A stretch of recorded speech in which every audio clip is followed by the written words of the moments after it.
नमस्कार, current news में आपका स्वागत है। मैं हूं अमृत उपाध्याय। सबसे पहले पिछले एक सप्ताह की हेडलाइंस पर डालते हैं नजर।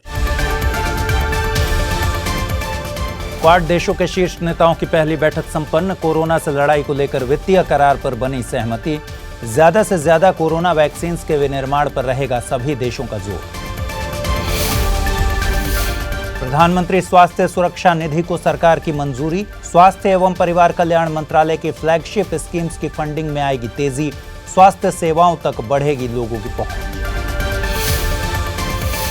ओवरसीज डायरेक्ट इन्वेस्टमेंट पर आरबीआई के ताजा आंकड़े जारी। फरवरी महीने में आई 31% की गिरावट। सबसे ज्यादा $1.36 बिलियन का लोन के तौर पर हुआ है निवेश। अंतरिक्ष क्षेत्र में रूस और चीन के बीच नए समझौते पर दस्तखत। ज्वाइंट लूनर स्पेस स्टेशन विकसित करने पर हुआ है करार। अंतरिक्ष क्षेत्र में रूस की वापसी के लगाए जा रहे हैं कयास। और क्यूएस वर्ल्ड यूनिवर्सिटी रैंकिंग 2021 जारी। मैसाचुसेट्स इंस्टीट्यूट ऑफ टेक्नोलॉजी पहले पायदान पर। भारत की तरफ से आईआईटी बॉम्बे रैंक में सबसे ऊपर।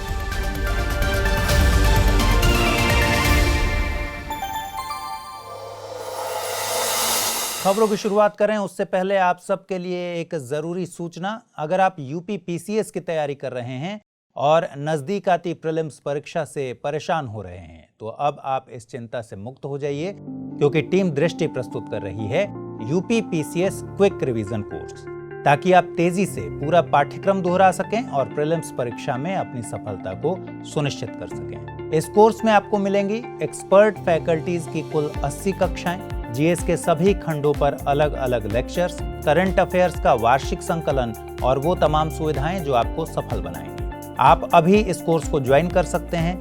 इस कोर्स की कक्षाएं 12 मार्च यानी कल से शुरू हो चुकी हैं, जिन्हें आप दृष्टि लर्निंग ऐप पर घर बैठे देख सकते हैं। अगर आप इस कोर्स के बारे में अतिरिक्त जानकारी चाहते हैं तो कृपया इन नंबरों पर टीम दृष्टि से संपर्क करें। 87501 87501 9319290700 9319290701 या फिर 9319290702। आइए अब खबरों की शुरुआत करें। पिछले दिनों क्वाड देशों के शीर्ष नेताओं की बैठक संपन्न हुई। यह क्वाड देशों के प्रमुखों की अभी तक की पहली बैठक थी। शीर्ष देशों की इस बैठक को चीन के बढ़ते आर्थिक और सैन्य प्रभाव को काउंटर करने के लिहाज से अहम माना जा रहा है। बैठक के दौरान सभी सदस्य देशों यानी भारत, अमेरिका, जापान और ऑस्ट्रेलिया ने मिलकर एक वित्तीय समझौते पर सहमति जताई। यह समझौता भारत में कोरोना वैक्सीन के अधिक से अधिक निर्माण के लिए विनिर्माण क्षमता बढ़ाने के मकसद से हुआ है। इसके तहत भारत में उन कंपनियों पर अधिक ध्यान दिया गया है जो अमेरिकी दवा निर्माताओं नोवावैक्स और जॉनसन एंड जॉनसन के लिए वैक्सीन बना रही हैं। इस वित्तीय पहल का मुख्य उद्देश्य विनिर्माण क्षेत्र से जुड़ी बाधाओं को कम करना है। इसके अलावा वैक्सीनेशन को तेज करने और कोरोना में हो रहे म्यूटेशंस से लड़ाई को और मजबूत करने पर ध्यान दिया गया है। क्वाड यानी quadrilateral security dialogue Australia, Bharat, America और जापान का एक समूह है। पिछले दिनों प्रधानमंत्री श्री नरेंद्र मोदी ने वीडियो कॉन्फ्रेंसिंग के जरिए मैत्री सेतु का उद्घाटन किया। यह पुल भारत और बांग्लादेश के बीच संपर्क को मजबूत करता है। वीडियो कॉन्फ्रेंसिंग के जरिए प्रधानमंत्री ने त्रिपुरा में दूसरे और भी इंफ्रास्ट्रक्चर प्रोजेक्ट्स की आधारशिला रखी। इन अवसंरचना परियोजनाओं को बढ़ावा देने का मकसद न केवल कनेक्टिविटी को मजबूत करना है, बल्कि व्यापार को भी आगे बढ़ाना है। इस पुल के शुरू होने के बाद त्रिपुरा के साथ साथ दक्षिण असम, मिजोरम और मणिपुर की भी बांग्लादेश और दक्षिण पूर्व एशिया से कनेक्टिविटी मजबूत होगी। कार्यक्रम के दौरान प्रधानमंत्री ने कहा कि इस पूरे क्षेत्र को पूर्वोत्तर भारत और बांग्लादेश के बीच एक ट्रेड कॉरिडोर के रूप में विकसित किया जा रहा है। आपको बता दें कि मैत्री सेतु फेनी नदी पर बनाया गया है, जो दक्षिण त्रिपुरा के सबरूम में स्थित है। इस पुल के सुचारू होने के बाद अगरतला और चटगांव इंटरनेशनल सी पोर्ट के बीच की दूरी महज 100 किलोमीटर रह गई है। फेनी नदी दक्षिणी त्रिपुरा से शुरू होती है, कुछ दूरी तक भारत और बांग्लादेश के बीच सीमा भी बनाती है। इसके बाद बांग्लादेश में बहते हुए आखिर में यह नदी बंगाल की खाड़ी में मिल जाती है। त्रिपुरा की सीमा असम और मिजोरम से लगती है। यह राज्य 3 ओर यानी पश्चिम, दक्षिण और पूर्व में बांग्लादेश से घिरा हुआ है। बात करते हैं अफगान पीस प्लान की। अब अफगान पीस प्लान में भारत भी शामिल होगा। भारत अफगानिस्तान में शांति बहाली के रोड मैप पर निर्णय लेने के लिए 5 अन्य देशों के साथ काम करेगा। दरअसल इस मुद्दे पर रूस और अमेरिका का मानना है कि भारत ने अफगानिस्तान में विकास कार्यों में महत्वपूर्ण रोल अदा किया है। इस वजह से बातचीत में भारत को पाकिस्तान, चीन, ईरान, रूस और अमेरिका के साथ शामिल करना जरूरी है। अफगानिस्तान समझौते की जटिलता के चलते क्षेत्रीय सहमति और अमेरिका सहित अन्य भागीदारों के साथ समन्वय किया जाना जरूरी है। अमेरिका द्वारा तालिबान शासन को बाहर करने के लगभग 20 साल बाद तालिबान और अफगान सरकार के बीच पहली सीधी शांति वार्ता पिछले साल कतर के दोहा में शुरू हुई थी। दोहा में हस्ताक्षरित यूएस तालिबान समझौते को संयुक्त राष्ट्र सुरक्षा परिषद के प्रस्ताव द्वारा अनुमोदित भी किया गया है। इस समझौते में आतंकवाद निरोध पर तालिबान की गारंटी और अमेरिकी सैनिकों को मई 2021 तक अफगानिस्तान से हटाने पर सहमति जैसे अहम मुद्दों पर बात हुई थी। बीते दिनों मैरीटाइम इंडिया समिट के दौरान विदेश मंत्री एस जयशंकर ने चाबहार पोर्ट को भी INSTC कॉरिडोर में शामिल करने की बात कही है। इसके लिए उन्होंने पोत परिवहन मंत्री मनसुख मांडविया के साथ मिलकर एक प्रस्ताव सामने रखा है।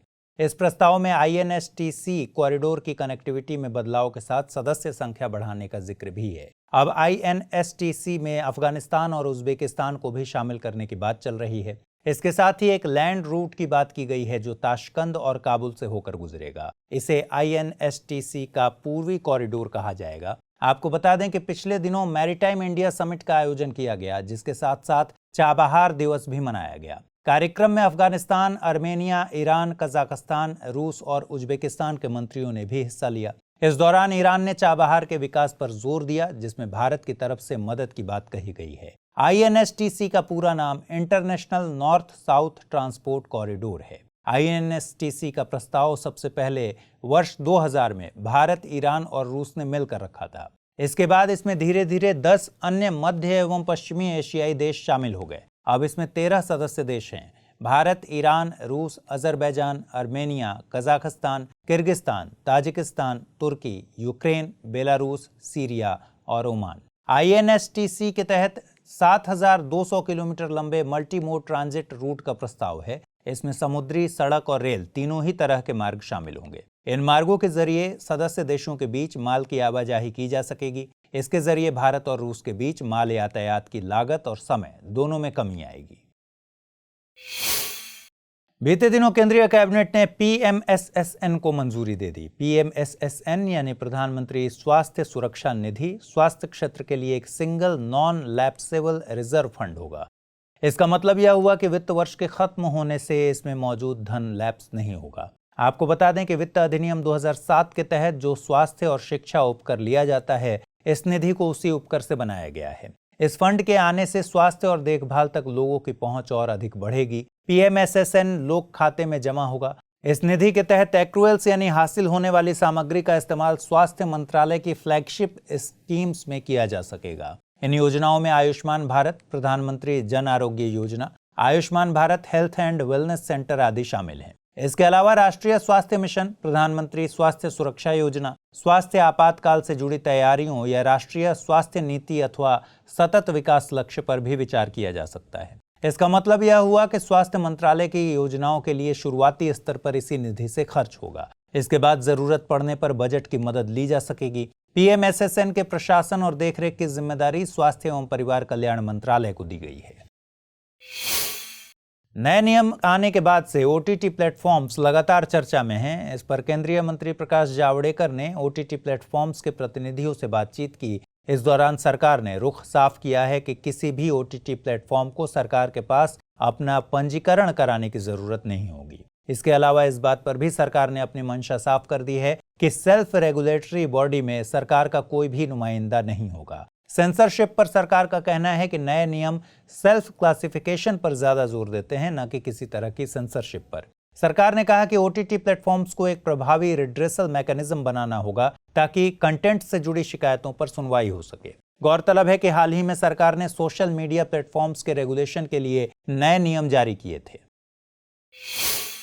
देश के कृषि क्षेत्र को आपदा से बचाने या उसके असर को कम करने के लिए सरकार नई योजना लाने की तैयारी कर चुकी है।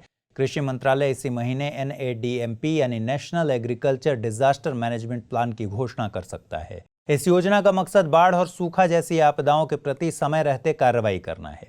योजना के तहत 34 प्रकोपों की पहचान की गई है। इनमें हीट वेव्स, भूकंप, खेतों में जानवरों द्वारा होने वाले नुकसान, मरुस्थलीकरण, खेतों में लगने वाली आग, चक्रवात, रसायनों पर अधिक निर्भरता आदि शामिल हैं। यह एक मल्टी हजार्ड प्लान होगा जिसका लक्ष्य है कि किसी भी तरह के प्रकोप की पहले ही रोकथाम कर ली जाए ताकि वह आपदा में न बदले। इसके लिए सूखा आदि के लिए अर्ली वार्निंग सिस्टम बनाया जाएगा।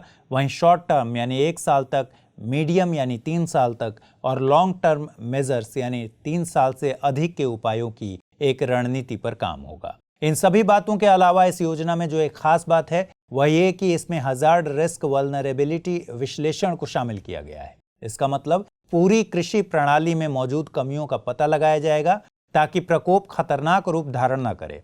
इस प्लान में रीजन स्पेसिफिक हजार्ड पर भी खास तौर पर ध्यान दिया गया है। इस तरह का वर्गीकरण नीति आयोग द्वारा निर्धारित 15 कृषि जलवायविक प्रदेशों के आधार पर होगा। बताया जा रहा है कि इस योजना में क्रॉप साइकिल अप्रोच पर ध्यान दिया जाएगा। इसका मतलब कृषि में बुआई से लेकर फसल की कटाई के बाद तक कृषि का प्रबंधन किया जाएगा। वहीं किसानों की भौतिक संपत्ति और संसाधनों की सुरक्षा पर भी काफी ध्यान दिया जाएगा।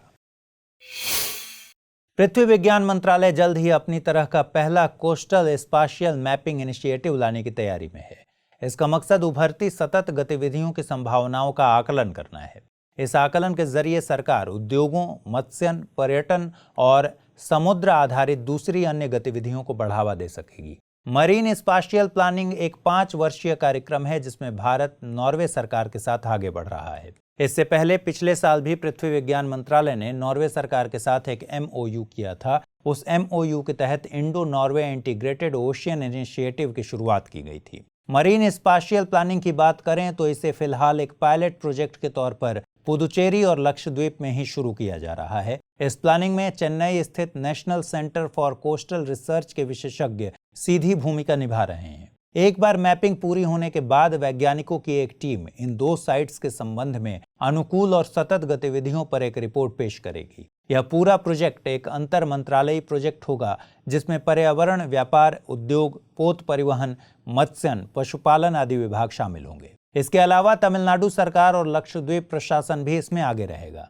बताया जा रहा है कि सरकार हर साल इस योजना पर 8 से 10 करोड़ का खर्च करेगी और नॉर्वे सरकार तकनीकी और मानव संसाधन के स्तर पर सहयोग देगी। आपको बता दें कि समुद्री संसाधनों के सदुपयोग और उस पर आधारित अर्थव्यवस्था को आगे बढ़ाने के लिए सरकार ने हाल ही में ब्लू इकोनॉमिक पॉलिसी का ड्राफ्ट सामने रखा था। मरीन स्पाशियल प्लानिंग भी इसी पॉलिसी का एक अहम हिस्सा है। ODI यानी ओवरसीज डायरेक्ट इन्वेस्टमेंट पर RBI ने हाल ही में ताज़ा आंकड़े जारी किए। आंकड़ों के मुताबिक इस साल फरवरी महीने में ODI में 31% की गिरावट आई है। इसके साथ यह घटकर $1.85 बिलियन रह गया है। हालांकि इसी जनवरी के मुकाबले यह निवेश कुछ ज्यादा है। जनवरी में यह निवेश लगभग $1.19 बिलियन का था। इसके मुकाबले फरवरी 2020 में भारतीय कंपनियों ने अपनी विदेशी इकाइयों और ज्वाइंट वेंचर्स में $2.66 बिलियन का निवेश किया था। फरवरी 2021 में भारतीय कंपनियों ने जो विदेशी निवेश किया है उनमें सबसे ज्यादा $1.36 बिलियन का निवेश लोन के रूप में हुआ है। इसके अलावा $297.37 मिलियन का इक्विटी निवेश और $183.82 मिलियन का निवेश गारंटी जारी करने के तौर पर हुआ है। आपको बता दें कि जब कोई कंपनी अपनी विदेशी इकाई में मेमोरेंडम ऑफ एसोसिएशन में पूंजी या सब्सक्रिप्शन में योगदान करती है तो उसे ओवरसीज डायरेक्ट इन्वेस्टमेंट कहते हैं, लेकिन इसमें पोर्टफोलियो निवेश को शामिल नहीं किया जाता। RBI के मुताबिक ऐसी रेजिडेंट कॉरपोरेट एंटिटी या पार्टनरशिप फर्म जो इंडियन पार्टनरशिप एक्ट 1932 के तहत रजिस्टर्ड हैं वो ओवरसीज डायरेक्ट इन्वेस्टमेंट कर सकती हैं। एक रेजिडेंट इंडिविजुअल भी ओवरसीज इन्वेस्टमेंट कर सकता है, लेकिन उसे केवल पोर्टफोलियो निवेश की ही इजाजत होती है। एक बात और ध्यान देने की यह है कि रियल एस्टेट और बैंकिंग सेक्टर में ODI की इजाजत नहीं है। हाँ, अगर कोई भारतीय बैंक विदेश में ज्वाइंट वेंचर या होली ओन्ड सब्सिडियरीज स्थापित करना चाहता है तो उसे बैंकिंग विनियमन अधिनियम 1949 के तहत क्लियरेंस लेना होगा। नीति आयोग और रॉकी माउंटेन इंस्टीट्यूट इंडिया ने मिलकर हाल ही में इलेक्ट्रिक वाहनों पर एक रिपोर्ट जारी की है। इस रिपोर्ट को mobilising electric vehicle financing in India नाम दिया गया है। भारत में किस तरह इलेक्ट्रिक वाहनों को ज्यादा से ज्यादा बढ़ावा दिया जाए, रिपोर्ट में इस पर खास विश्लेषण किया गया है। रिपोर्ट बताती है कि इलेक्ट्रिक वाहनों, चार्जिंग इंफ्रास्ट्रक्चर और बैटरीज के लिए आगामी दशक में लगभग 19.7 लाख करोड़ रुपए के निवेश की जरूरत होगी। इसके आगे 2030 में इलेक्ट्रिक वाहनों की फाइनेंसिंग के लिए कम से कम $50 बिलियन के बाजार की बात रिपोर्ट में है। फिलहाल भारत की खुदरा व्हीकल फाइनेंस इंडस्ट्री का आकार $60 बिलियन है। रिपोर्ट में भारत में इलेक्ट्रिक व्हीकल इकोसिस्टम में मौजूद बाधाओं के बारे में भी बताया गया है। इसमें तकनीकी लागत, अवसंरचना की अनुपलब्धता और उपभोक्ताओं के व्यवहार को मुख्य बाधा के रूप में इंगित किया गया है। इसके अलावा फाइनेंसिंग भी एक बड़ी बाधा है, जिसे एड्रेस करने पर नीति आयोग ने जोर दिया है। इस तरह की चुनौतियों से निपटने के लिए रिपोर्ट में 10 समाधानों की एक टूल किट की पहचान की गई है। इस टूल किट में बैंक, गैर बैंकिंग वित्तीय कंपनियों, उद्योग, सरकार आदि को चुना गया है। इस तरह की फाइनेंसिंग के लिए प्रायोरिटी सेक्टर लेंडिंग और इंटरेस्ट रेट सबवेंशन की पहचान मुख्य उपकरणों के तौर पर हुई है। वहीं वित्त के अलावा digital lending, business model innovation, electric वाहनों की डेटा रिपोजिटरी की भी सिफारिश की गई है। हाल ही में council on energy, environment and water ने कुकिंग एनर्जी एक्सेस सर्वे 2020 जारी किया। सर्वे के मुताबिक शहरी मलिन बस्तियों में ईंधनों के इस्तेमाल के मामले में स्थिति गंभीर है।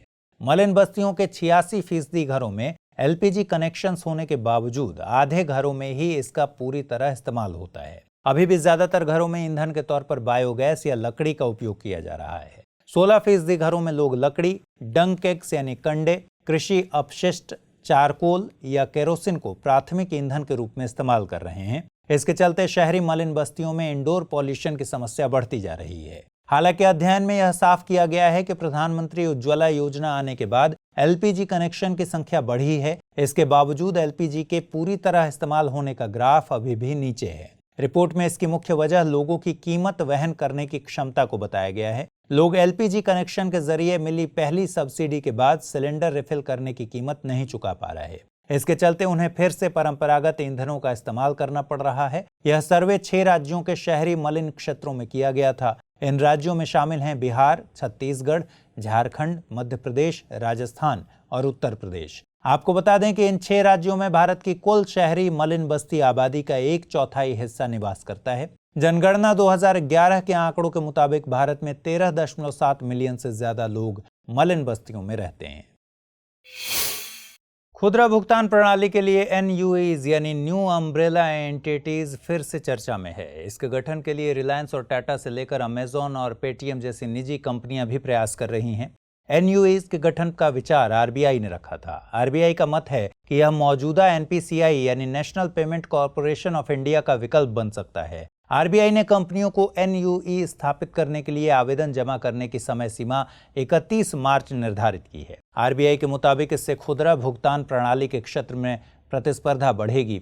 NUEs नई भुगतान प्रणालियों के स्थापना, प्रबंधन और संचालन करेंगी। इनमें मुख्यतः ATM, व्हाइट लेबल POS यानी पॉइंट ऑफ सेल, आधार आधारित भुगतान और रेमिटेंस यानी प्रेषण शामिल हैं। ये NUEs नई भुगतान विधियों, मानकों और प्रौद्योगिकियों को विकसित करने में भी सहायक होंगी। NUEs का प्रमोटर बनने के लिए केवल भारतीय नागरिकों के स्वामित्व और नियंत्रण वाली संस्थाओं को ही अनुमति दी जाएगी। प्रमोटर बनने के लिए भुगतान सेगमेंट में कम से कम 3 वर्षों का अनुभव होना जरूरी है। NUE में विदेशी निवेश की अनुमति तब तक दी जाएगी जब तक वे मौजूदा दिशा निर्देशों का पालन करते रहेंगे। वर्तमान में खुदरा भुगतान प्रणाली की सुविधा NPCI देता है। यह बैंकों के स्वामित्व वाली एक गैर लाभकारी इकाई है। NPCI UPI, AEPS, RuPay card और फास्टैग आदि का संचालन करता है। भारत के डिजिटल स्किल्ड वर्कफोर्स पर हाल ही में एक सर्वे जारी किया गया। अमेजॉन वेब सर्विसेज के सर्वे में बताया गया है कि भारत को 2025 तक लगभग 9 गुना डिजिटल स्किल्ड वर्कफोर्स की जरूरत होगी। सर्वे के मुताबिक वर्तमान में भारत के कुल वर्कफोर्स में केवल 12% कर्मचारी ही ऐसे हैं जो डिजिटली स्किल्ड हैं। कोविड के बाद जिस तरह से काम करने का तरीका बदला है, उसे देखते हुए आने वाले समय में बड़े स्तर पर स्किल्ड वर्कफोर्स की जरूरत होगी। आपको बता दें कि यह सर्वे भारत में 500 ऐसे कामगारों पर किया गया था जो डिजिटल आर्थिक कार्यों से जुड़े हुए हैं। इसके साथ ही ऑस्ट्रेलिया, इंडोनेशिया, जापान आदि देशों के 3000 से भी अधिक कामगारों पर यह सर्वे किया गया। इस रिपोर्ट में आगे बताया गया है कि भारत में लगभग 70% कामगार अपनी जॉब में एडवांस्ड डिजिटल स्किल अप्लाई करते हैं। भारत के वे क्षेत्र जिनकी नौकरियों में आजकल सबसे ज्यादा मांग है, वे हैं cloud architecture design, software operation support, website, game एवं software development, large scale data modelling और साइबर सिक्योरिटी स्किल्स। 76% कामगारों ने सर्वे के दौरान माना कि उनकी जॉब के लिए क्लाउड कंप्यूटिंग एक जरूरी कौशल होगा। वहीं विनिर्माण क्षेत्र से जुड़े 50% से भी ज्यादा डिजिटल वर्कर्स को लगता है कि उनकी जॉब के लिए क्लाउड आर्किटेक्चर डिजाइन एक अनिवार्य कौशल होगा। रिपोर्ट में बताया गया है कि इसे देखते हुए एशिया प्रशांत देशों Australia, Bharat, Indonesia, Japan, Singapore और दक्षिण कोरिया को विशेष नीति बनानी होगी। ग्रामीण विकास पर गठित संसदीय स्थायी समिति ने हाल ही में अपनी एक रिपोर्ट सरकार के सामने रखी। रिपोर्ट में विधवाओं और दिव्यांगजनों को दी जाने वाली पेंशन में बढ़ोतरी करने की बात कही गई है। समिति ने अपनी रिपोर्ट में पेंशन राशि में इजाफा किए जाने के मामले में सरकार के ढुलमुल रवैये की आलोचना की है। इसके अलावा राष्ट्रीय सामाजिक सहायता कार्यक्रम के निचले स्तर तक न पहुंचने को लेकर रिपोर्ट में चिंता जाहिर की गई है। मनरेगा के तहत दी जाने वाली मजदूरी और भत्ते को लेकर भी ग्रामीण विकास विभाग की निंदा हुई है।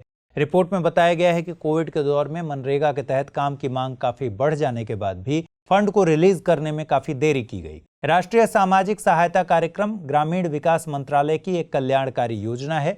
हालांकि ग्रामीण और शहरी दोनों ही क्षेत्रों में इस योजना का क्रियान्वयन किया जा रहा है। इस स्कीम के तहत गरीबी रेखा से नीचे के वरिष्ठ नागरिकों को 200 से 500 रुपए प्रति माह की पेंशन दी जाती है। वहीं गरीबी रेखा से नीचे आने वाली 40 साल से अधिक उम्र की विधवाओं को 300 से 500 रुपए प्रति माह की पेंशन दी जाती है। इसके अलावा बीपीएल घरों के 18 से 79 वर्ष के दिव्यांगजनों के लिए हर माह 300 रुपए की पेंशन की व्यवस्था है। वहीं बीपीएल घर में 18 से 59 साल तक के पालनकर्ता की मृत्यु होने पर 20,000 रुपए की मदद की जाती है।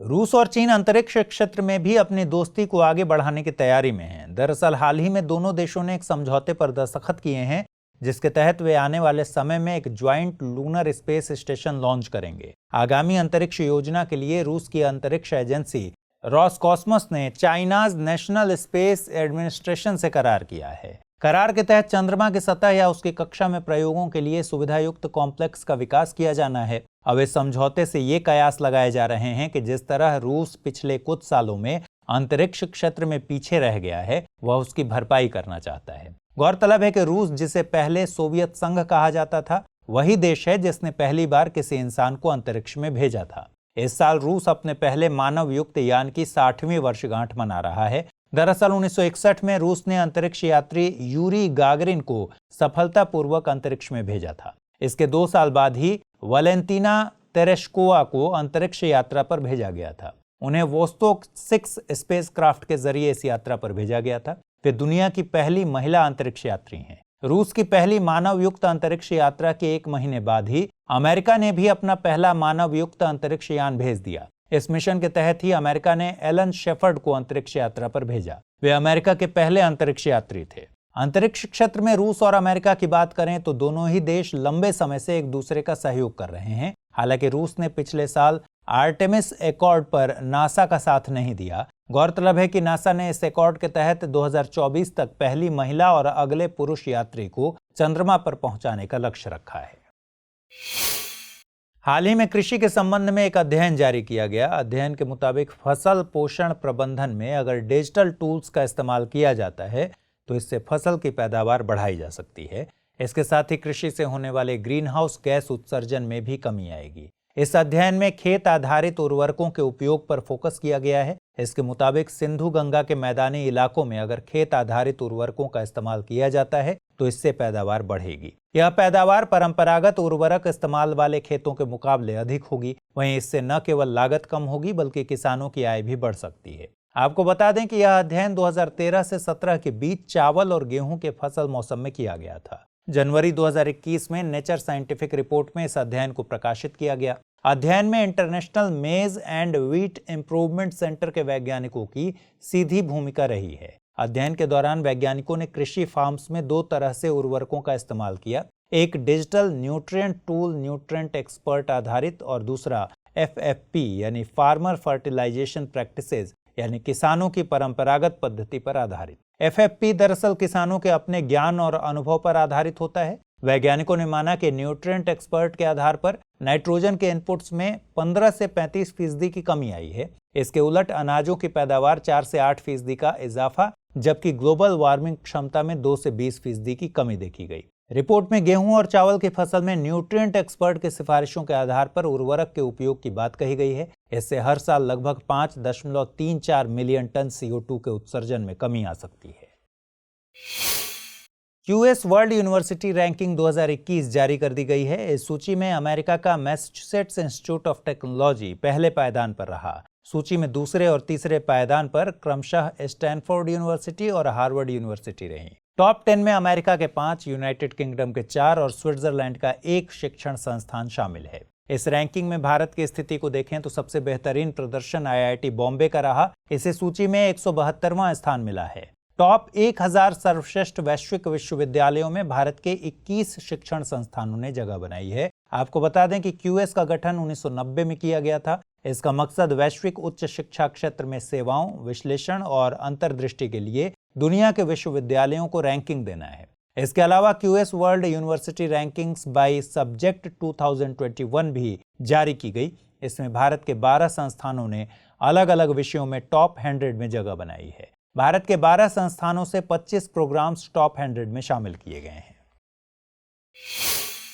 पिछले दिनों WHO ने ग्लोबल ब्रेस्ट कैंसर इनिशिएटिव की शुरुआत की। इस पहल का मकसद साल 2040 तक स्तन कैंसर मृत्यु दर में 2.5% तक की कमी करना है। इस योजना के तहत WTO का लक्ष्य वैश्विक स्तर पर खासकर कम आय वाले देशों में मौतों की संख्या में 2.5 मिलियन की कमी लाना है। इस पहल के तहत देशों को साक्ष्य आधारित टेक्निकल पैकेज मुहैया कराया जाएगा। यह पैकेज ऑनलाइन लर्निंग प्लेटफॉर्म से लिंक्ड होगा। इसके अलावा इस पैकेज को WHO के मौजूदा कैंसर टूल्स से इनकॉर्पोरेट किया जाएगा ताकि कैंसर पर एक इंटीग्रेटेड अप्रोच को बढ़ावा दिया जा सके। बताया गया है कि WHO इसके लिए एक कार्यक्रम भी आयोजित करेगा जिसे hearing the call of women with breast cancer नाम दिया गया है। ब्रेस्ट कैंसर पर दिसंबर 2020 में international agency for research on cancer ने एक रिपोर्ट जारी की थी। इसमें बताया गया था कि अधिक आय वाले देशों में ऐसे लोगों की संख्या 80% से ज्यादा है जो ब्रेस्ट कैंसर डायग्नोज होने के बाद भी 5 साल तक जीवित रह सकें। भारत में यह संख्या 66%, जबकि दक्षिण अफ्रीका में 40% है। रिपोर्ट के मुताबिक कैंसर से होने वाली मौतों में हर 6 में से 1 महिला की मौत स्तन कैंसर के चलते होती है। अंतर्राष्ट्रीय महिला दिवस यानी 8 मार्च के कुछ दिनों पहले ही UNDP ने महिलाओं पर एक खास रिपोर्ट पेश की। रिपोर्ट में बताया गया है कि कोविड-19 के चलते दुनिया भर की महिलाएं बड़े स्तर पर प्रभावित हुई हैं। पुरुषों के मुकाबले महिलाओं पर महामारी का असर अधिक देखा गया है और लैंगिक असमानता के चलते यह अंतर और बढ़ गया। इसलिए महिलाओं को इस असर से बाहर निकालने के लिए TBI यानी टेम्पररी बेसिक इनकम पर विचार किया जा सकता है। UNDP ने इसके लिए एक खाका सामने रखा है जिसमें विकासशील देशों की GDP के 0.07 से लेकर 0.31% तक के मासिक निवेश की बात है। यह निवेश दुनिया भर की 613 मिलियन कामकाजी महिलाओं के लिए एक राहत भरा कदम होगा। इससे वे न केवल महामारी से उबर सकेंगी बल्कि धन, आजीविका आदि के मामले में भी अधिक स्वतंत्र फैसले ले सकेंगी। रिपोर्ट में महिलाओं के काम की स्थिति के बारे में भी बताया गया है। रिपोर्ट के मुताबिक गृहिणियां पुरुषों के मुकाबले हर दिन 2.4 घंटे अधिक काम करती हैं। UNDP और UN विमेन द्वारा जारी इस रिपोर्ट को कोविड-19 ग्लोबल जेंडर रिस्पॉन्स ट्रैकर नाम दिया गया है, जिसमें बताया गया है कि पुरुषों के मुकाबले महिलाएं अधिक गरीबी का सामना कर रही हैं। इसके अलावा हर 10 में से केवल 1 देश ही ऐसा है जो महिलाओं की आर्थिक सुरक्षा के लिए नीतियों का पालन कर रहा है। इसे देखते हुए सभी देशों को पार्ट टाइम वर्क, मैटरनिटी एवं पैटर्निटी लीव और कार्यस्थल पर ब्रेस्ट फीडिंग को लेकर उचित नीति बनाने की जरूरत है। स्वदेश दर्शन योजना के तहत विकास के लिए रूरल सर्किट की पहचान की गई है। यह पर्यटन मंत्रालय की स्वदेश दर्शन योजना का 15वां विषयगत सर्किट है। इसे देश में ग्राम पर्यटन की क्षमता को ध्यान में रखते हुए शामिल किया गया है। स्वदेश दर्शन योजना पर्यटन अवसंरचना के विकास के लिए थीम आधारित टूरिस्ट सर्किट्स यानी पर्यटक परिपथों के एकीकरण के लिए शुरू की गई है। रूरल सर्किट के लिए ग्रामीण विकास मंत्रालय ने सभी राज्यों को अग्रणी उप जिलों की एक सूची दी है। यह सूची पर्यटन और तीर्थ यात्रा महत्व को आधार बनाकर तैयार की गई है। इसके जरिए राज्य SPMRM के तहत गैर जनजातीय क्लस्टर्स की पहचान कर सकेंगे। SPMRM यानी श्यामा प्रसाद मुखर्जी रर्बन मिशन ग्रामीण विकास योजनाओं में से एक है। यह ग्रामीण विकास मंत्रालय के अंतर्गत आता है। SPMRM कार्यक्रम स्थानीय आर्थिक विकास को प्रोत्साहित करता है। इसमें बुनियादी सेवाओं को बढ़ाने और अच्छी तरह से नियोजित अर्बन क्लस्टर बनाने से ग्रामीण समूहों के एकीकृत विकास पर ध्यान केंद्रित किया गया है। अब तक SPMRM के तहत 28 राज्यों और 6 केंद्र शासित प्रदेशों में 300 क्लस्टर विकसित किए गए हैं। अर्बन क्लस्टर विकास के विषयों में पर्यटन भी शामिल है। आइए अब जल्दी से डालते हैं मैप वाले सेक्शन पर नजर। मैप सेक्शन में आपका स्वागत है। आज हम बात करेंगे गिनी के बारे में। गिनी पश्चिम अफ्रीका का एक देश है जो 6 देशों के साथ अपनी सीमा बनाता है। इसके उत्तर में सेनेगाल, उत्तर पूर्व में माली और उत्तर पश्चिम में गिनी बिसाऊ है। वहीं पूर्व में आइवरी कोस्ट, दक्षिण में लाइबेरिया और दक्षिण पश्चिम में सिएरा लियोन है। गिनी दक्षिण पश्चिम में अटलांटिक महासागर के साथ एक समुद्री तट बनाता है। यह पृथ्वी के उत्तरी और पश्चिमी गोलार्ध में स्थित है। अगर इसकी नदियों की बात करें तो पश्चिम अफ्रीका की 20 से ज्यादा नदियों का उद्गम गिनी में होता है। फोटा जलौन इस क्षेत्र की 3 प्रमुख नदियों का स्रोत है। नाइजर नदी के साथ अन्य सहायक नदियां जैसे टिंकीसो, माइलो और संकारनी ऊपरी गिनी से माली की ओर एक सामान्य उत्तर पूर्वी दिशा में प्रवाहित होती हैं। बाफिंग, बकोई और सेनेगाल नदी एकजुट होने से पहले माली में उत्तर की ओर बहती हैं। इसकी मुख्य नदियां नाइजर, गाम्बिया और सेनेगाल है, जो इस देश को पश्चिमी अफ्रीका का वाटर टॉवर बनाती हैं। इसका सबसे उच्चतम बिंदु माउंट निम्बा है, जिसकी ऊंचाई 1752 मीटर है। यह गिनी के दक्षिणी भाग में स्थित है। एक और पश्चिम अफ्रीकी देश घाना कोवैक्स प्रोग्राम के तहत कोविड वैक्सीन प्राप्त करने वाला पहला देश बन गया है। इसलिए अगले बुलेटिन में हम घाना पर बात करेंगे। आप इसके सीमावर्ती देशों के नाम जरूर बताएं।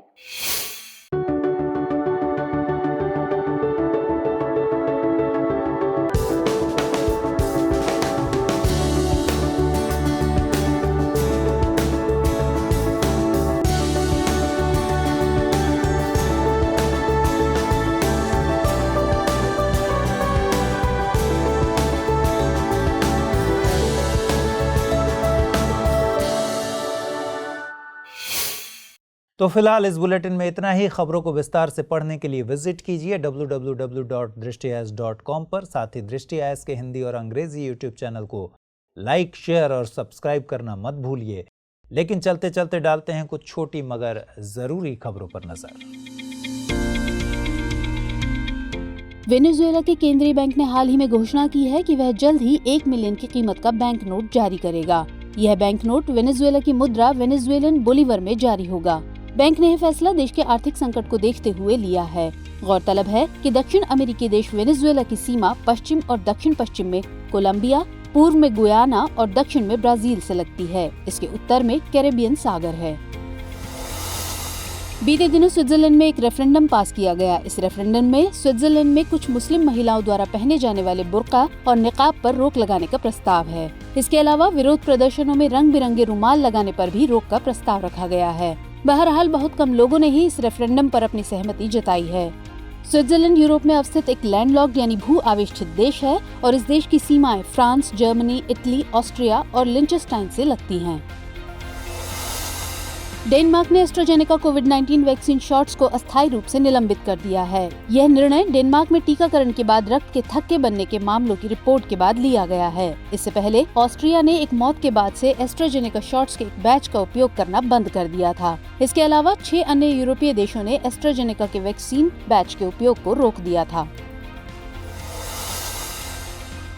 इजराइल कोविड-19 के लिए वैक्सीन पासपोर्ट शुरू करने वाला पहला देश बन गया है। वैक्सीन पासपोर्ट किसी व्यक्ति की स्वास्थ्य जानकारी से संबंधित है। इसके अंतर्गत विदेशी यात्रियों को किसी बीमारी से जुड़े टीकाकरण का प्रमाण देना आवश्यक होता है। इससे पहले भी येलो फीवर जैसी बीमारियों के लिए कई देशों ने वैक्सीन पासपोर्ट लगाया है। वर्तमान में कोविड-19 से जुड़े टीकाकरण की जानकारी प्राप्त करने के लिए कुछ देशों ने इसका उपयोग शुरू किया है। देशों के अलावा अब कई संगठन और गैर लाभकारी संस्थाएं भी अंतर्राष्ट्रीय यात्राओं के लिए वैक्सीन पासपोर्ट का अपना संस्करण जारी कर रही हैं।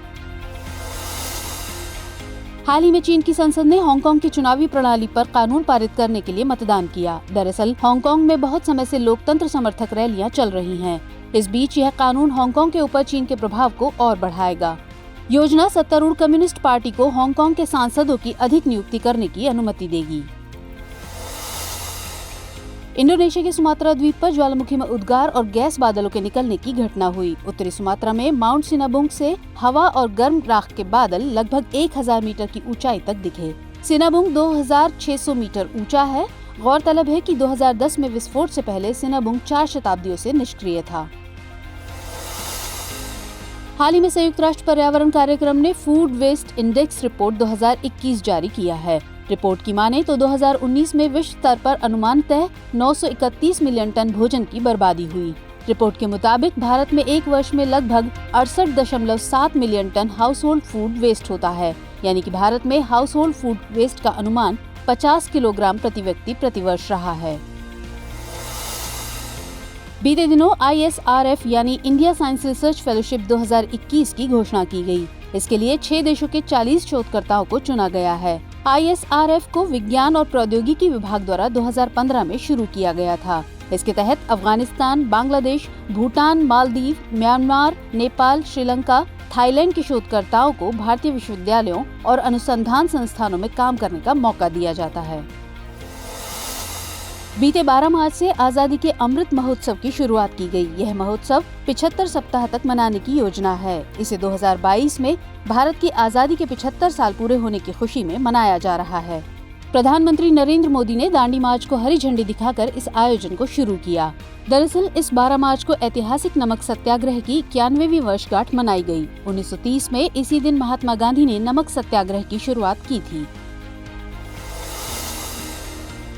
इसरो ने हाल ही में सिंथेटिक अपर्चर रडार के निर्माण को अंतिम शक्ल दी। यह अपर्चर रडार पृथ्वी की सतह पर अवलोकन के लिए हाई रेजोल्यूशन इमेजिंग करने में सक्षम है। बता दें कि यह रडार निसार यानी नासा इसरो सार का हिस्सा है। निसार एक मिशन है जिसमें इसरो और नासा एक साथ काम कर रहे हैं। यह एक अर्थ ऑब्जर्वेशन सैटेलाइट मिशन है। निसार पहला सैटेलाइट मिशन है जिसमें पृथ्वी की सतह पर होने वाले सूक्ष्म बदलावों के मापन के लिए 2 अलग-अलग रडार फ्रीक्वेंसीज L बैंड और S बैंड का इस्तेमाल किया जा रहा है। केंद्रीय मंत्री हर्षवर्धन ने हाल ही में CSIR फ्लोरिकल्चर मिशन लॉन्च किया। पिछले दिनों इस मिशन को 21 राज्यों और संघ राज्य क्षेत्रों में लागू किए जाने को मंजूरी दी गई थी। इस मिशन का उद्देश्य देश के किसानों और उद्योगों को आयात जरूरतों के हिसाब से तैयार करना है। यह mission Indian council of agricultural research, khadi एवं ग्रामोद्योग आयोग, agricultural and processed food products export development authority, TRIFED आदि संस्थाओं के संयुक्त प्रयासों से लागू किया जा रहा है।